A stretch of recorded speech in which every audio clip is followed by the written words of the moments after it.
There is a little lever, you slide it up, it unlocks a carbon fiber skin. There you go. You pop it open, you place the gimbal head on it. I'm literally just doing this on the fly right now.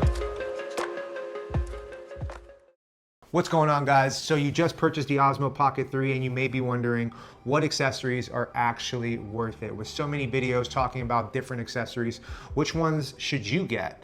And so in this video, I've created a budget-friendly rig that is gonna help keep it protected, improve the functionality, and not overcomplicate your setup when you're out there on your shoots. Let's break it down. Also, everything that we go over is going to be in the description so that you'll be able to go out there and purchase it. So going on to the first thing, it is this screen and gimbal plastic protector. Now, I purchased the creator combo that came with this one right here, but this, guys, is trash, okay? I found that it kept slipping out of my pocket, and believe it or not, before going to El Salvador, it actually fell on the floor when I pulled it out of my pocket, and I had a string attached so that I could have a handle to it, but it still ended up sliding out, falling on the floor, and had a little scuff on the gimbal head.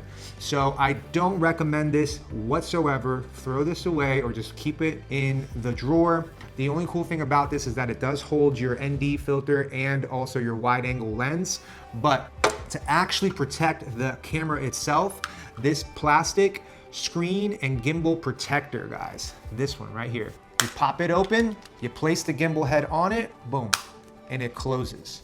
And you'll have a much better protection on your screen and the gimbal head, as you guys can see. The only con to this is that it is a little bit of a pain in the butt to take off because you gotta hold the back and then you pull from the screen with a little oomph to it, boom. And then it opens up, you take it out, and you go about your day. Now, the cool thing about this screen and gimbal protector, it leads in to the other piece of equipment that I have for us. In conjunction with the screen and gimbal protector, the next one on the list is this cage right here. There is a little lever, you slide it up, it unlocks, and then you place the Pocket into it, and then it's just align the joysticks and the button. And once you do, just press down, make sure that it clicks, and there you have it. It aligns very well with the plastic cover for protection. And now you have another extra layer of protection if you drop it. Another pro about this is that there's 3/4 inch screws in the front, the back, and the sides as well for handles or accessories. Also comes with a shoe mount on the side for either a microphone or lights. It just adds a whole nother layer of protection. The only con to this is that it is gonna add a little bit of weight. We'll transition into these other pieces of equipment that I'll show you guys here. So that is the cage piece with the screen protector. Next one on the list is totally preference, guys. You don't need this one. I just chose to do it because when I dropped it, there was a scuff and it was really bothering me when it came to the aesthetics because I love to take care of my stuff. It was just unfortunate that that moment happened. It didn't affect the gimbal whatsoever. It was just cosmetic scuffs. So I ended up purchasing a skin, a carbon fiber skin. There you go. And I wrapped it around the whole Osmo Pocket, as you guys can see here. And I'll give more detailed shots here as well. But this just allows the Pocket to have another layer of protection when it comes to the aesthetics and cosmetics of the actual camera itself. Now, the pros, layer of protection and also a uniqueness to the Pocket. You can get it in different colors. The only downside to this now is that when you are applying the wrap to it, make sure that around the gimbal joints that it's not covering the joints and that you're able to make sure that there's still space, because it could affect, if not applied properly, the way the gimbal turns out and the motions of the gimbal as well. So just keep that in mind when you are applying this. Make sure that you are taking your time and being very detail oriented with the wrapping skin.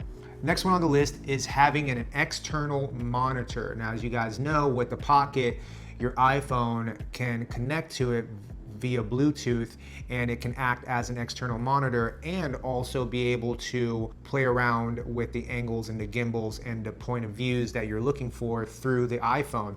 The only thing is that I was having trouble with, the iPhone would be way too out here in front of my face, or it would be at a weird angle that it wouldn't align with the actual screen. So what I decided to do is I bought a double-sided 3/4 inch screw to apply it to the front of the cage. And once I did that and fastened it, I purchased a 3/4 inch magnet for the iPhone. And all you do is just screw it into the front, make sure that it's tightened up. And now when you connect it to the iPhone, you could have it directly vertical with it or horizontal mode as well, so that it is congruent with what you're looking at. I don't know about you guys, but if my phone is over here and I'm looking into the screen, it could be a little weird when it comes to the viewpoint. So having it directly centered makes things a lot easier when it comes to having an external monitor. Now, the only downside to this is being able to access the power button and the joystick because it's centered into the cage. So that's the only downside, guys. And it's not a big deal breaker because you would just pull off the phone, bloop, and turn it off, and you're good to go. Now, the next piece of equipment I have yet to try, but it is a magnet mount with a 3/4 inch screw. So if you got the creator combo, you either get the small battery or the bigger battery. Whichever you choose, it will be able to collaborate with the cage. Small battery, place it in. As you can see, the extended batteries will be able to collaborate with the cage as well. In this case, with the magnet, I would screw that piece in. On a magnetic surface, it would just, boom, connect with the magnet. This is just going to help you get unique angles and be able to utilize metal surfaces for those unique angles. The only con here is the weight of the cage could potentially alter that magnet quality. I'm not sure yet because I haven't tried it, but I will try it out today when I go to the gym and test it out. The next one I purchased was a suction mount, either for the window or unique surfaces. And again, you would just screw it on the bottom. Once it's screwed on the bottom, I can adjust the angle of it, peel that off, and I don't know if I could even, if I can do it here. Boom, set it on the wall here, and bam, it's locked in.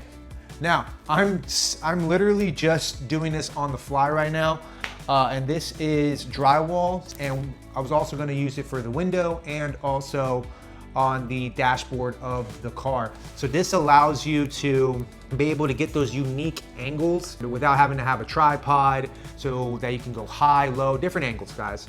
The only con is, like I said, the weight possibility with the cage, but it seems to actually be holding up on the drywall here.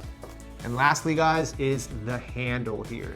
Because the cage has 3/4 inch screws, you can attach an external handle to it, and it will give you even more stability when you're out there doing your jobs or filming the content that you want. Now, the only con to this is that it takes up space, as you guys can see, because the Pocket was made for it to be convenient, right out of pocket, and just start shooting.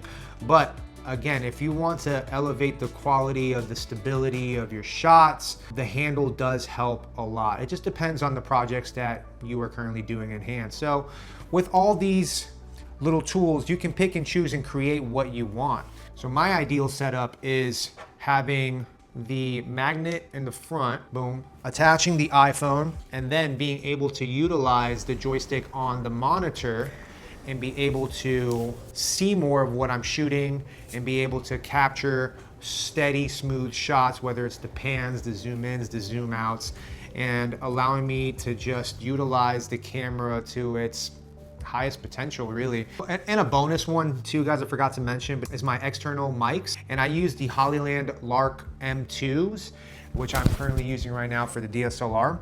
But really, I would just take the adapter and just plug it in to the extender. Once I plugged it in, pop, it would work as an external mic for the Osmo Pocket 3. So that's just a little bonus for you guys. You don't need the DJI mic for the Osmo Pocket. You can use the Hollyland with its external piece here. So at the end of the day, it's all about keeping your setup simple and effective. These are accessories to protect your gear, enhance your shots, and keep your rig lightweight. If you're using the Osmo Pocket 3, what are your go-to accessories? I want to hear in the comment section down below. Drop a like or a comment if you found this video helpful, and hit that thumbs up and subscribe to the channel, guys. Thank you for watching. Hopefully you got some value out of it, and the list is in the description. Till the next video, peace.